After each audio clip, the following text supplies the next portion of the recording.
ini mudah-mudahan setiap detik saat kita berada di sini akan dikira pahala yang berganda-ganda insya-Allah. Dan alhamdulillah saya buat tajuk berkenaan dengan tiga permohonan Nabi Sulaiman alaihi salam, itu setelah memperbaharui bangunan Masjidil Aqsa. Ya, an Abdullah bin Amr bin Al-As radhiyallahu anhuma Rasulullah sallallahu alaihi wasallam anna Sulaiman bin Daud lama faragha min bunyan Masjid Baitul Maqdis sa'ala Allah hikman yusadifu hikmah wa mulkan la yanbaghi li ahadin min ba'di wa la ya'ti hadzal masjid ahadun la yuridu illa as-salah fihi illa kharaja min khati'atihi ka yawmi waladtu ummuh. Faqala Rasulullah sallallahu alaihi wasallam amma isnatani faqad u'tayhima wa ana arju an yakuna qad u'tiya as-salis. Daripada Abdullah bin Amr bin Al-As. Ya, apakah dia Abdullah bin Amr bin Al-As? Beliau merupakan sahabat Nabi sallallahu alaihi wasallam. Beliau dan bakunya Amr bin Al-As merupakan sahabat Nabi, ya. Cuma beliau Abdullah bin Amr ini masuk Islam setahun awal daripada bakun. Istilah Abdullah masuk Islam merupakan akhlak yang mulia, dan bakunnya pun terpengaruh atau tersentuh hatinya untuk menjadi kebenaran Islam. Dan Abdullah bin Amr ini juga termasuk di kalangan Arba'ah Abdillah, kalangan 4 Abdullah, ya, yang mana antaranya pertama Ibnu Abbas atau Abdullah bin Abbas, Abdullah bin Umar, Abdullah bin Zubair, dan juga Abdullah bin Amr radhiyallahu anhu, ya. Mereka semua kebanyakan itu mereka yang Abdullah ni usia mereka lebih daripada 70 tahun ketika meninggal, ya. Dan Abdullah ni juga terkenal dengan hadisnya yang beliau sendiri meriwayatkan, yang mana satu ketika ayahnya Abu bin As datang menjenguk di rumah, tetapi Abdullah tidak ada, dan bertanyakan kepada menantunya, ya, tentang bagaimana Abdullah ini. Jadi isteri kepada Abdullah menjawab bahawa sebenarnya sangat baik, sangat kuat beribadah, mampu berpuasa setiap hari, boleh menghabiskan Al-Quran satu hari, boleh mengkhatamkan Al-Quran satu hari, dan berqiyamul lail setiap malam, ya. Pertama sekali berpuasa sepanjang hari, kemudian menghabiskan seluruh Al-Quran dalam sehari, dan berqiyamul lail sepanjang malam. Maka Nabi SAW, Amr bin As berjumpa dengan Nabi mengadu tentang perihal Abdullah. Tapi sayangnya satu perkara yang tidak terjadi, iaitu kata isterinya, aku sebagai seorang isteri tidak disentuh. Maka Amr bin As jumpa Nabi dan minta Nabi nasihatkan, dan Nabi pun panggil Abdullah dan Amr bin As dan bagi tahu, ya, atas diri kita ada hak atas diri kita, dan keluarga kita pun ada hak atas diri kita. Maka tunaikanlah hak kita yang hak masing-masing tersebut. Jadi kalau kamu nak membaca Al-Quran, khatamkanlah dalam 1 bulan. Abdullah menjawab, saya mampu lebih dari itu, wahai Rasulullah. Kalau begitu, khatamkanlah dalam 10 hari. Abdullah kata, saya mampu lebih dari itu. Dan khatamkanlah dalam seminggu, bermakna sehari 4 juz setengah. Ya, kata Abdullah, saya mampu lebih dari itu. Kalau begitu, jangan kurang daripada 3 hari, bermakna sehari 10 juz. Ya. Pun begitu, kita biasa mendengar, ya, para sahabat termasuk Sayyidina Uthman bin Affan boleh menghabiskan seluruh Al-Quran dalam satu sunat zikir. Begitu juga Imam Syafi'i, Imam mazhab kita, boleh menghabiskan seluruh Al-Quran dalam sehari pada bulan-bulan biasa, dan terutama pada bulan Ramadan dia boleh menghabiskan 2 kali khatam. Begitu juga Imam Abu Hanifah boleh menghabiskan seluruh Ramadan dengan 61 kali khatam. Yang kita rasa betul, kita tak uji kan, tapi begitulah hakikatnya, ya. Walaupun bacaan mereka dikatakan ikut bacaan hadar atau tajwid laju, tetapi tetap juga menjaga batasan-batasan tajwid, ya. Sebagaimana kita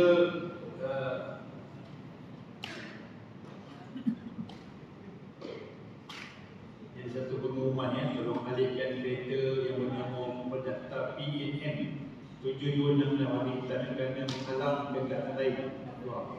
Kerjasama dengan bagi jemaah tolong alihkan kereta PNM 726. Jadi bagaimana kita melihat rasa macam pelik bagaimana mereka boleh menghabiskan seluruh Al-Quran iaitu 2 kali khatam. Ada yang sekali khatam. Kita ni nak khatam ni payah kadang-kadang bulan Ramadan yang kita bersemangat. Harap bulan Ramadan je lah. Kadang-kadang kita terlepas, kita boleh kawal balik juzuk. Tetapi kalau dalam selain bulan Ramadan ni kita nak khatamkan tu memang payah. Kecuali kalau kita betul-betul beriltizam kuatkan semangat kita bolehlah. Seperti mana Nabi pesan, barang siapa yang membaca Al-Quran 10 ayat sehari, maka dia tidak termasuk di kalangan orang-orang yang lalai. Dan barang siapa yang membaca Al-Quran 100 ayat sehari, maka Allah perintahkan malaikat tulis namanya termasuk dalam golongan orang-orang yang melakukan ketaatan. Jadi mudah-mudahan kita dapat ambil iktibar selepas Ramadan ni, walaupun dalam Ramadan ni kita dapat khatamkan seluruh Al-Quran dalam sebulan ini. Mudah-mudahan selepas Ramadan ni pun kita dapat menekankan kesinambungan walaupun kita baca sikit, tetapi istiqamah bacaan kita dan selalu kita boleh membaca Al-Quran tersebut. Tetapi seperti mana kita boleh melihat para imam, para sahabat, imam-imam mujtahid ini boleh menghabiskan Al-Quran dalam sehari. Andai mereka hidup di zaman kita pun mereka boleh dengan keadaan kita. Kita boleh menghabiskan masa dengan sia-sia itu dengan melihat gadget kita. Sampai tidur letak pegang atas sampai tak tidur. Sampai dah handphone jatuh kena kepala pun ada. Mereka lagi pelik dengan kita. Ada juga umat Muhammad sebegini yang boleh habiskan masa dengan sia-sia. Jadi begitulah. Kerana kita perkara yang mengasyikkan ini, apabila kita seronok dan kita tidak terasa masa begitu pantas berlalu, walaupun 4 jam 5 jam. Hatta ada juga di kalangan anak-anak yang mempunyai bapa tidak mengawal, tetapi berpuasa, semayang tak ke mana. Lepas sahur, ustaz tengok gadget sampailah buka puasa, semayang tak ke mana. Ada juga begitu.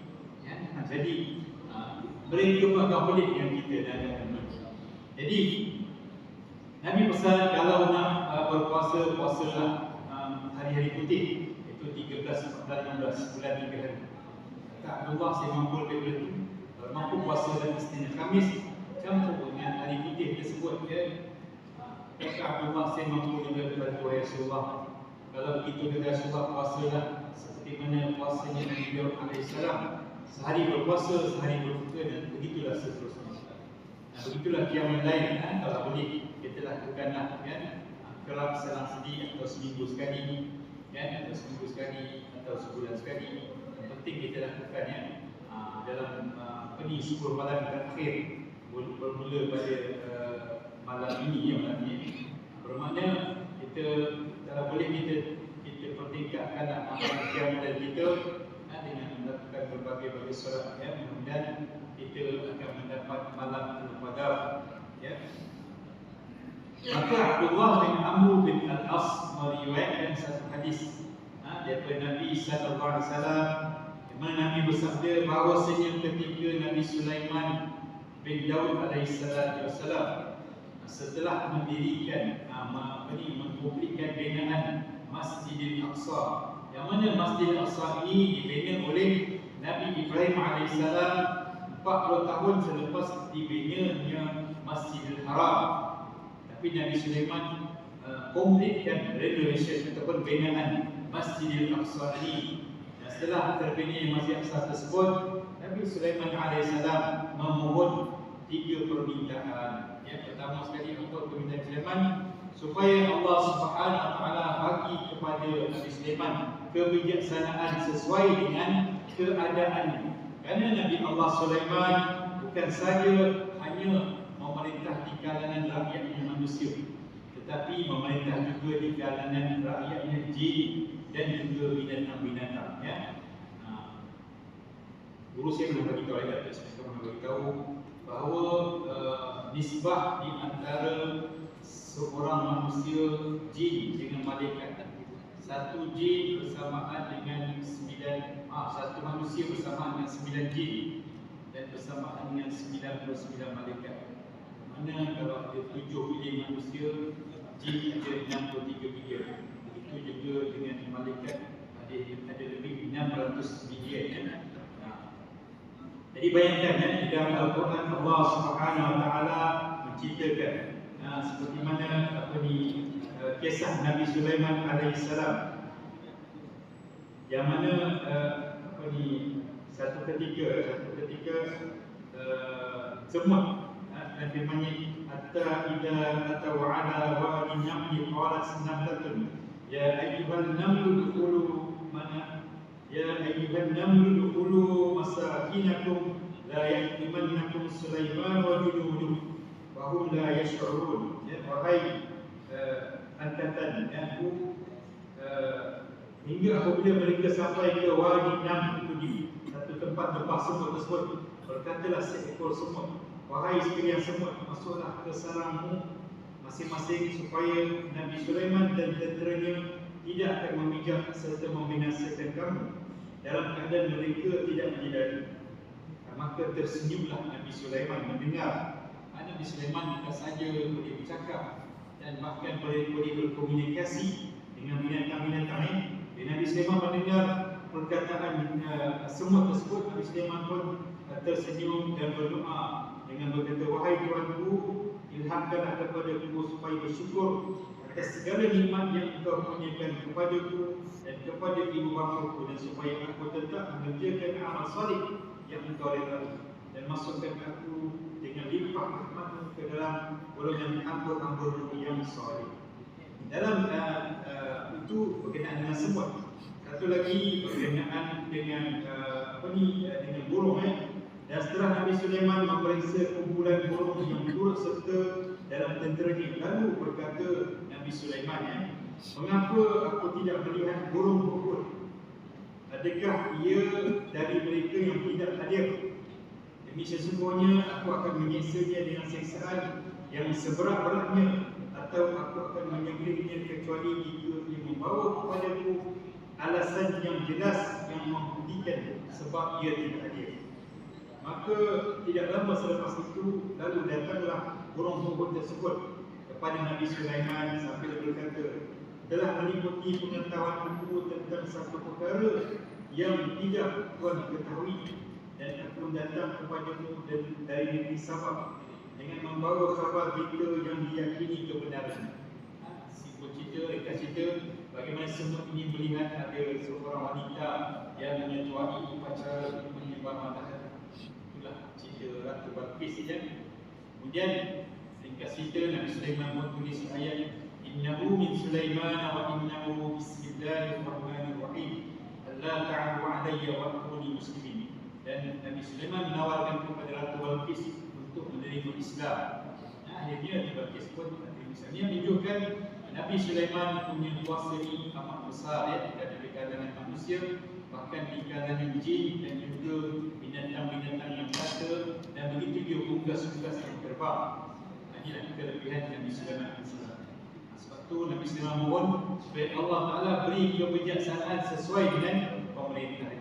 Permintaan Nabi Sulaiman kedua, supaya kerajaan yang dimiliki olehnya tidak diberi kepada kerajaan yang setelahnya ataupun orang-orang yang setelahnya.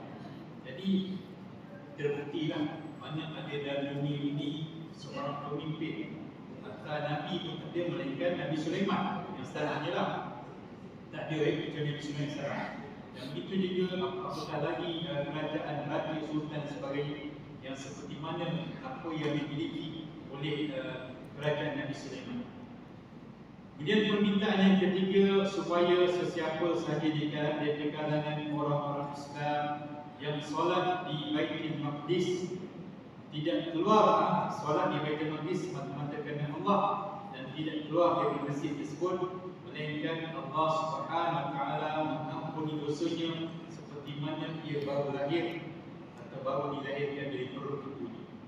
Ya, maka Nabi sallallahu alaihi wasallam bersabda, Dua dari tiga permohonan itu sudah dikabulkan. Dua yang pertama daripada Tuhan itu sudah dikabulkan. Dan aku berharap Nabi sallallahu alaihi wasallam agar doa yang ketiga itu Allah Taala kabulkan. Di sini kita boleh lihat apa yang Nabi nak highlightkan, ya, tentang pertama sekali permintaan Nabi Sulaiman tadi yang ketiga yang belum dikabulkan, supaya Allah kabulkan kepada umat Nabi Muhammad sallallahu alaihi wasallam tentang para sahabat dan kita ni lah, ya, itu umat Nabi sallallahu alaihi wasallam yang mana solat di masjid Baitul Maqdis dilakukan Allah Taala, ya. Jadi kita tidak keluar melainkan mengampuni dosa kita seperti mana baru dilahirkan daripada perut ibu. Nabi SAW beritahu bahawa Nabi nak ambil berat tentang kita, iaitu umat Nabi SAW. Yang kedua, Nabi mengambil berat tentang Masjid Baitul Maqdis, yang mana kita semakin hari semakin melupakan. Seolah-olah bagi kita itu yang ada cuma Masjidil Haram dan Masjid Nabawi, tetapi kita terlupa ada di sana Masjid Baitul Maqdis yang mana dikhabarkan kepada kita oleh banyak sumber-sumber yang sahih bahawa Masjid Baitul Maqdis ini wakaf Zionis ada lebih kurang 5 atau 6 ekor lembu yang merah, yang mana pada hari raya Aidilfitri ini lembu-lembu itu akan disembelih dan dibakar dan itu menunjukkan pemuncak keadaannya dia akan meruntuhkan masjid tersebut untuk dijadikan temple, yang mana dia mengaku bahawa itu merupakan Haikal Sulaiman, temple Sulaiman, ya.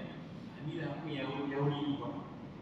Begitu juga Nabi SAW menerangkan kepada kita perihal pentingnya kita dengan Baitul Maqdis ini, yang mana Allah telah ceritakan dalam surah Al-Isra ayat yang pertama berkenaan dengan Isra Nabi sallallahu alaihi wasallam. Perjalanan Nabi daripada Baitul Haram ke Baitul Maqdis. Tetapi kita lihat sekarang ini kita semakin hari kan daripada perjalanan tersebut kita bersemangat, tetapi ketika saat-saat yang lebih struggle bagi umat Islam di Gaza, di Rafah, dan kita pula semakin melupakan. Walaupun atas dasar gencatan senjata, tetapi pembunuhan demi pembunuhan masih terus berlaku, ya, masih terus berlaku. Ya. Bayangkan daripada ratusan orang sehingga sampai jumlah ribuan orang, kemudian belasan ribu, sekarang ini lebih 32,000 yang syahid. Itu tidak termasuk yang terkubur hidup-hidup. Tetapi walaupun jumlah ini sampai mencecah ratusan ribu, rasanya kita tetap macam tu juga. Dan kita tidak ambil berat juga. Bukan tak ambil berat oleh kerajaan-kerajaan yang ada di atas muka bumi ini, kan. Dia seolah-olah kerajaan Islam lah. Kalau kita kata kerajaan Saudi, Turki campur dengan Mesir dan Pakistan ni pun dah cukup hebat, berpuluh kali ganda kekuatannya daripada Zionis, negara Zionis tersebut. Tetapi masing-masing ada penyakit masing-masing. Dia sudah kata penyakit al-wahm, yang hubbud dunia wa karahiyatul maut. Kalau digabungkan empat negara-negara besar ini pun sudah cukup boleh menghancurkan negara Zionis. Tapi mereka seolah-olah tergamak melihat yang mana daripada satu segi orang-orang yang syahid di bumi Palestin ini, mereka akan beri syafaat kepada 70 orang daripada keluarga dan yang pilihan mereka. Sebab tu peringkat awal bila mereka syahid, mereka bangga dengan ada syahid yang dapat membantu beri syafaat kepada 70 orang yang wajib neraka ke atas mereka. Ya. Jadi kita pula kalau kita selalu ambil berat, mudah-mudahan kita nak dapat pahala syahid itu memang payah. Tapi paling kurang kita selalu mengambil berat, kan, ikut kemampuan kita apa yang kita lakukan. Kita sebarkan, ya, bagi masjid-masjid dan surau-surau. Jangan lupa kita akan pun nazilah ini, supaya dengan cara itu paling kurang kita termasuk dalam senarai yang disyafaatkan kepada kita pahala syahid tersebut, ya. Ketika di akhirat, inilah di antara 7 golongan yang yang boleh memberi syafaat kepada kita. Dan kita melihat, kita mendengar dalam maklumat sekarang di hujung jari, bagaimana ada beberapa peristiwa yang sangat sadis berlaku. Ada di kalangan ibu yang mengandung dengan anak-anaknya yang digelet dengan steron ataupun dengan traktor dan sebagainya. Ada yang mana ibu ataupun perempuan yang mana dibogelkan dalam tanpa seurat benang. Tiba abang dan kakaknya, abang dan suaminya bagi buka baju dan bagi pakai, lalu disembelih, dibunuh abang dan suami di hadapan mata. Begitu juga yang kita dengar terbarulah dalam beberapa hari, walaupun pada permulaannya Al Jazeera menyiarkan, tak tahu sebab apa yang terakhir dipadamkan kembali, takutnya dipin ke bawah alam bagaimana ada seorang ibu yang mengandung dengan beberapa anak dan suaminya, perempuan ini diperkosa di hadapan suami dan anak-anak dipaksa dia. Dan begitulah penindasan demi penindasan yang berlaku. Kalau kita renung kembali apa yang berlaku di zaman Khalifah Al-Mu'tasim, di mana ketika itu Rom telah menjajah Mesir ketika itu, dan ada seorang wanita muslimah yang mana ketika itu seorang Yahudi menarik aurat. Ada seorang lelaki kalangan kaum muslimin memandang tetapi tak mampu nak berbuat apa. Lalu seorang muslim ini memacu kudanya daripada Mesir sampai ke Baghdad dan berjumpa dengan Khalifah Al-Mu'tasim, menceritakan apa yang berlaku di hadapan matanya. Khalifah Al-Mu'tasim mendengar dengan mata yang merah menyala, menahan kemarahan. Lalu selepas pada itu Khalifah Al-Mu'tasim menghantar lebih 30,000 tentera untuk membebaskan, bukan saja membunuh Yahudi tersebut yang mencabul kehormatan Islam, tetapi membebaskan Mesir dari cengkraman Rom. Ini kita lihat hanya satu kerajaan tetapi mampu melakukan. Tapi kita ada banyak kerajaan Islam hanya mampu melihat dan hanya mampu bercakap, tapi tidak mampu berbuat apa-apa. Paling kurang kita sebagai orang awam yang mampu kita lakukan, kita sebarkanlah.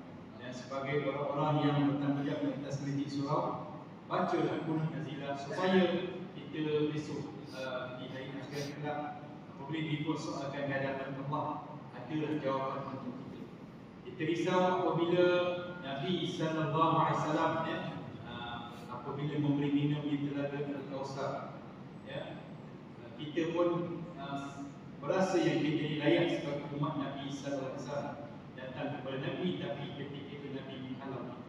Seperti mana yang berlaku di zaman dahulu, di mana seorang daripada keturunan Nabi sallallahu alaihi wasallam, itu seorang perempuan yang kematian suami, daripada keturunan Ahlul Bait Syarifah, apabila dia di Yaman dan dia bertanya siapakah di tempat tersebut orang yang paling yang alim dan kaya.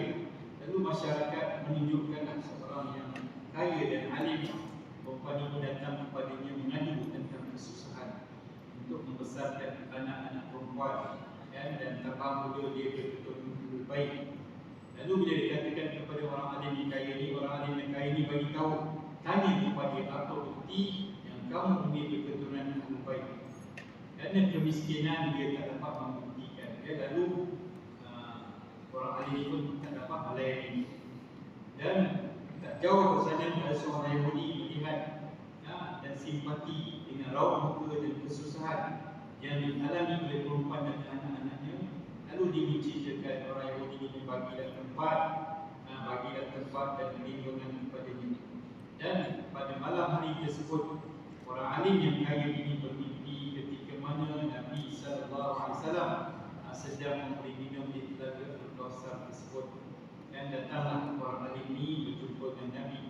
Nabi memalingkan mukanya sehingga dia datang dekat, kata, wahai Rasulullah, saya ini umat Tuhan, saya ini umat Tuhan. Nabi bertanya, apa bukti yang kamu ni umatku? Boleh datang kepada cucu saya, kebetulan saya minta kamu bantu, tetapi kamu nak tanya kepada kamu.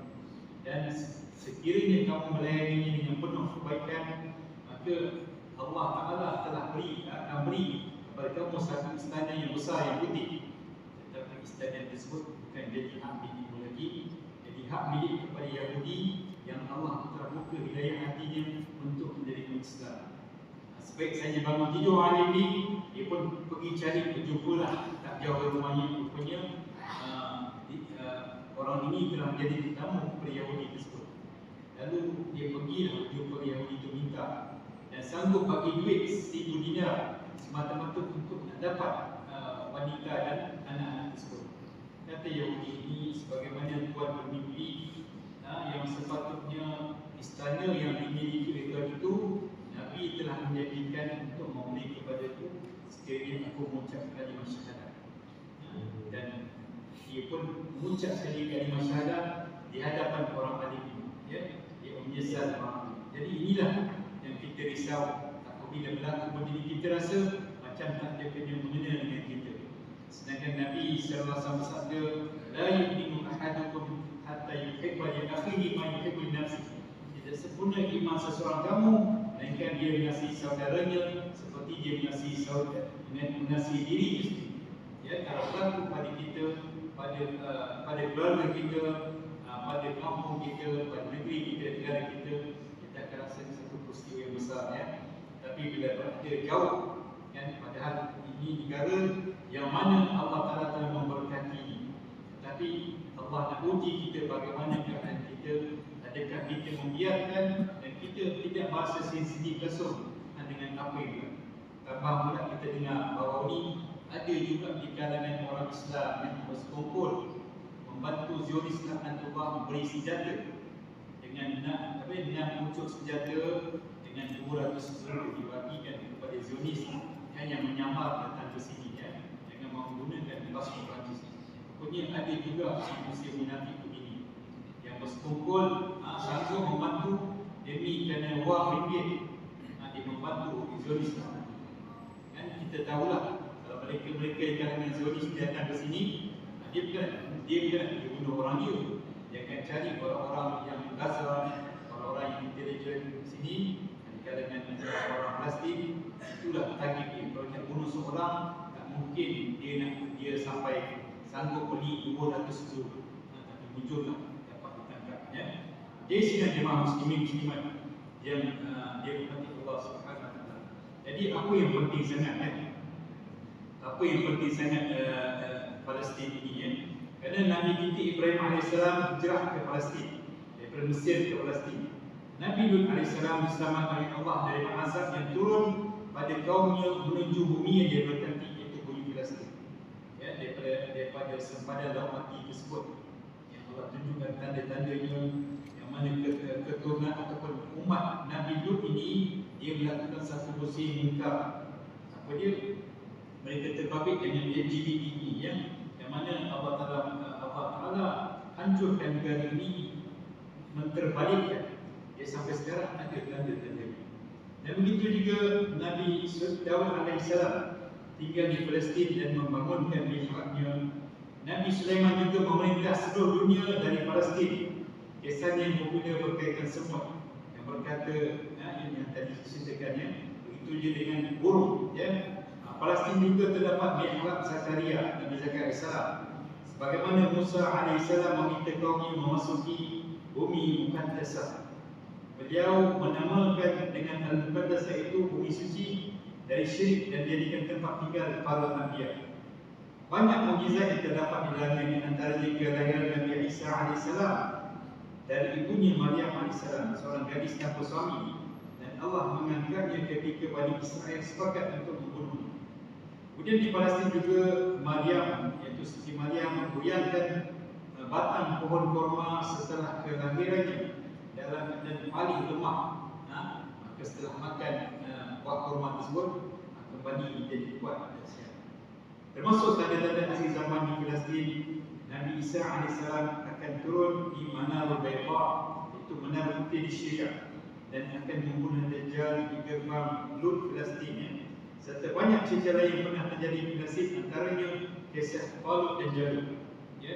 Dan Jadi inilah yang penting kita kena ceritakan sejarah Palestin ini kepada anak isteri kita. Itu juga bagaimana Nabi Muhammad SAW dan hubungannya dengan Palestin. Dan ketika Nabi berhijrah daripada Mekah ke Madinah, Allah perintahkan Nabi SAW menghadap ke Baitul Maqdis.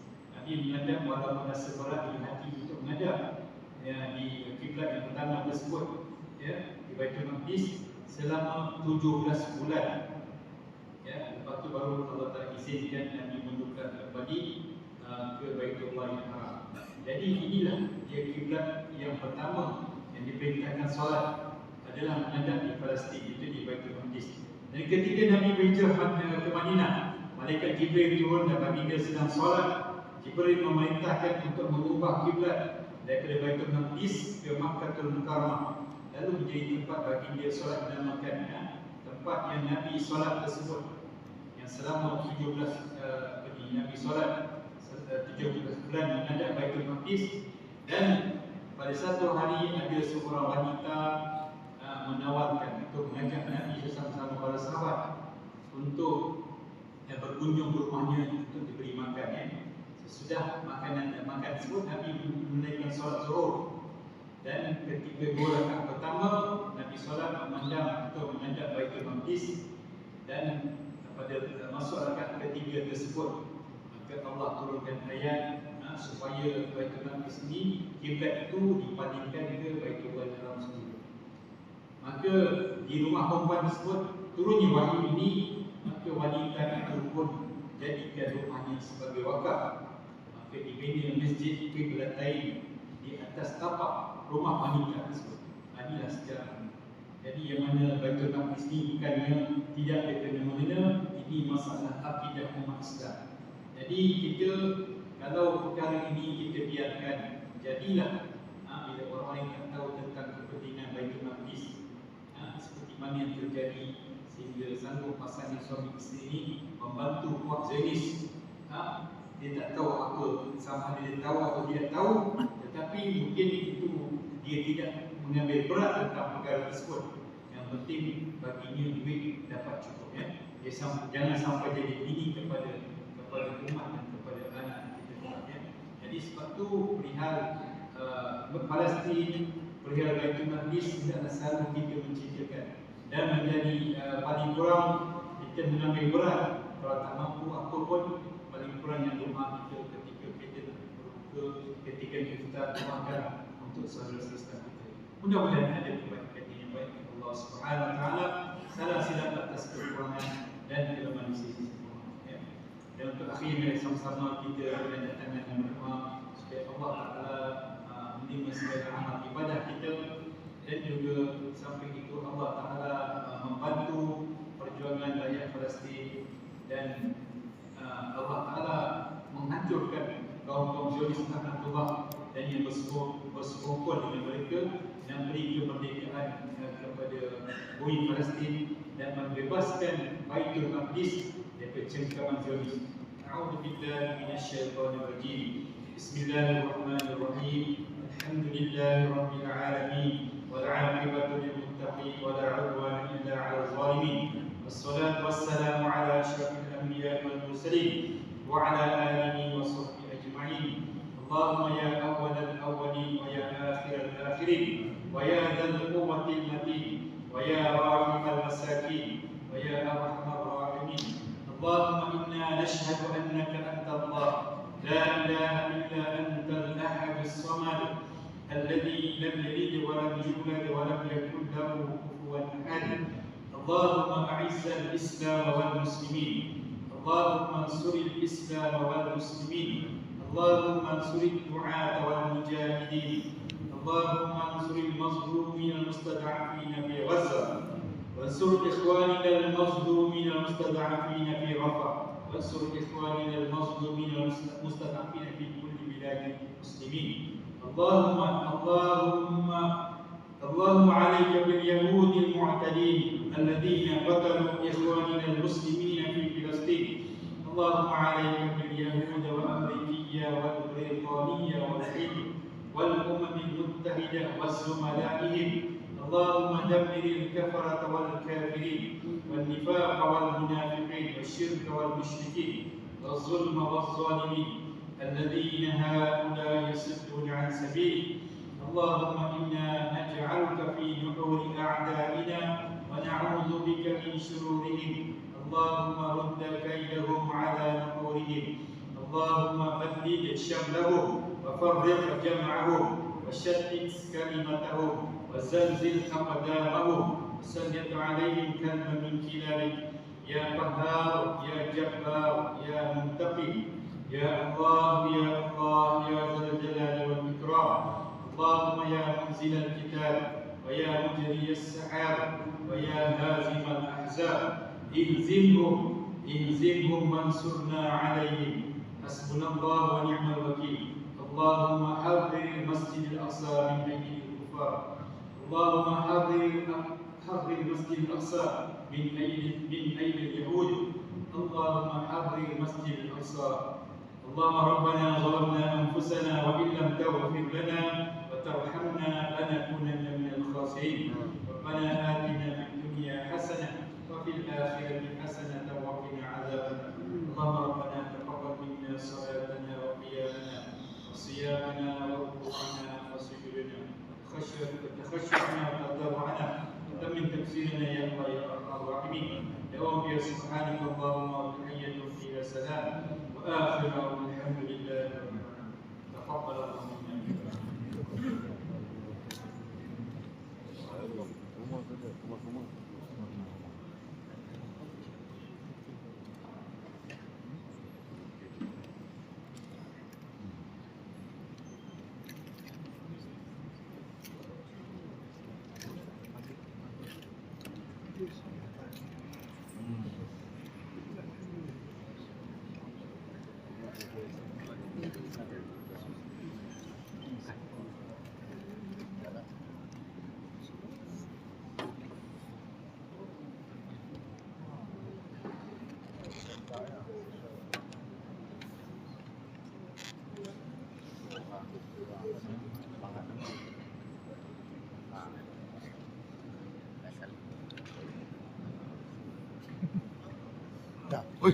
Oi, keluar. Kita doang, kita setengah doang ni. Ni terpaksa ni, pasal nak plot bini tak dapat kan. So, Siapa ni belum pas ni? Kena yakin. bila balik kampung? Balik kampung. Minggu depan. Ke mana kampung? Pangkalan Balak. Masjid Tanah. Hospital bersama. Masjid Al-Azim. Oh, dahsyat lah. Anak imam ke? Ke nak tuan kadi? Tak. Saya punya atuk. Lagi mana? Ha? Mana? Negeri. Bapa Terengganu. Ya. Assalamualaikum. Waalaikumsalam. Bila nak balik kampung? Ya, Bila nak balik kampung? insyaAllah Sabtu depan lah. Oh, mana kampung? Kota Baru. Oh, 13 jam lah. Oi, lebih lagi. Lebih lagi. Datang je. Alamak. Mau 16, 18 jam. 18 jam. Iya. Oi, naik kapal terbang dah satu bulatan dunia. Ya. Oh, kan? Ini Mekah 7 kan? 7. Di Di London 12 jam. 12 jam. Ni atas pada London ni. Dan saya sampai Jepun.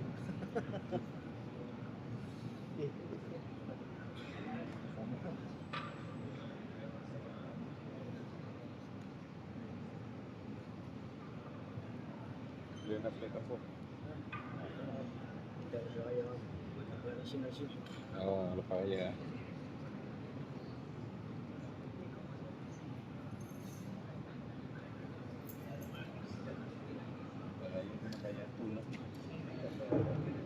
Duit banyak ni. Duit banyak.